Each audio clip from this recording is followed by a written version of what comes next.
देखिए, ये जो हमारा पनोपली बरमाणा रेलवे लाइन है, इसके निर्माण कार्य में जो कंपनियां लगी हैं वो मनमानी करती हैं। वो जनता को परेशान, तंग और प्रताड़ित करती हैं। ऐसा एक मामला अभी हमारे स्वारघाट ब्लॉक में मझेड़ पंचायत के थापना गांव का है, जिसमें 10 नंबर सुरंग के निर्माण कार्य में जो मैक्स कंपनी लगी है, उन्होंने रात के अंधेरे में रात को 2:30 बजे और 4 बजे हैवी ब्लास्टिंग की, जिसके कारण थापना गांव के कई मकानों में दरारें आई और जो पहले दरारें थी वो और दरारें जो है वो बढ़ गई। इसके खिलाफ वहाँ के लोगों ने इकट्ठे होकर एसडीएम स्वारघाट को ये बात बताई, परंतु एसडीएम महोदय ने इनकी बात ना तो प्रॉपर ढंग से सुनी, ना इनको संतोषजनक जवाब दिया, जिसके खिलाफ आज ये सब लोग माननीय जिलाधीश महोदय के पास आए हैं। हमने उनको ये सारी जानकारी बताई है और उनसे कहा है कि मैक्स कंपनी को जो ये नुकसान हुआ है, जिन मकानों को दरारें आई हैं, क्षतिग्रस्त मकानों को जो है वो मुआवजा दिया जाए, उसका नुकसान की भरपाई किया जाए, ऐसे निर्देश मैक्स कंपनी को दिए जाए, नंबर 1। नंबर 2, जो ये ब्लास्टिंग है वो कंट्रोल्ड ब्लास्टिंग, हैवी ब्लास्टिंग ना हो।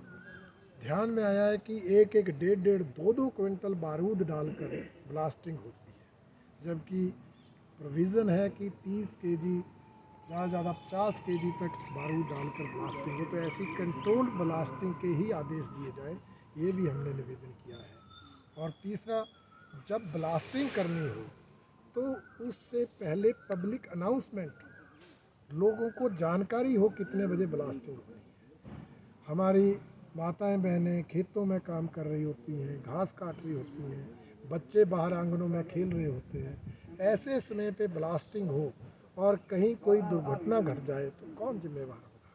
इसलिए प्रोविज़न है कि प्रायर इन्फॉर्मेशन हो और पब्लिक अनाउंसमेंट से लोगों को बताया जाए। और अगली बात हमने ये कही है कि भाई जो टेम्परेरी सड़कें बनी हैं, उन टेम्परेरी सड़कों पर पानी छिड़काव किया जाए। कोई भी लोग जाते हैं, बच्चे जाते हैं तो स्कूल पहुंचते पहुंचते ही कपड़े काले हो जाते हैं। तो जिन बातों का प्रोविज़न है उन बातों को भी मैक्स कंपनी के लोग लागू नहीं करते। ये हमने डीसी महोदय से कहा है कि ये मैक्स कंपनी को निर्देश दिए जाए, इन सब बातों को स्ट्रिक्टली लागू किया जाए। डीसी महोदय ने एक कमेटी बनाई है एसडीएम महोदय की अध्यक्षता में, माइनिंग ऑफिसर और एक्स पीडब्ल्यूडी को लेकर, जो मौके पर जाएंगे और वीडियोग्राफी करेंगे, देखेंगे दरारें जो आई हैं उनकी भरपाई कैसे हो सके। तो डीसी साहब ने हमारे सामने ही उस कमेटी का गठन किया है और विश्वास है कि वो कमेटी अपने दायित्व का पूर्ण निर्वहन करेगी। और हमारा ये मानना है कि बार बार ये विषय उठते हैं, इससे पहले सोहान पंचायत में भी खैरिया गांव में मुद्दा उठा था, आज यहाँ मुद्दा उठा है। तो ये कंपनी के अधिकारी जो मनमानी करते हैं उसके खिलाफ स्थानीय जनता को बार बार आवाज़ बुलंद करनी पड़ती है। और हमने जिलाधीश महोदय को कहा है 1-1.5 सप्ताह के अंदर अगर उचित परिणाम नहीं आए तो स्थानीय जनता आंदोलन करने पर मजबूर होगी। हमें अगर काम भी रोकना पड़ा तो उस हद तक भी हम जाएंगे, पर निर्माण के नाम पर स्थानीय लोगों का विनाश हम सहन नहीं करेंगे। ये हमने चेतावनी डीसी महोदय को दी।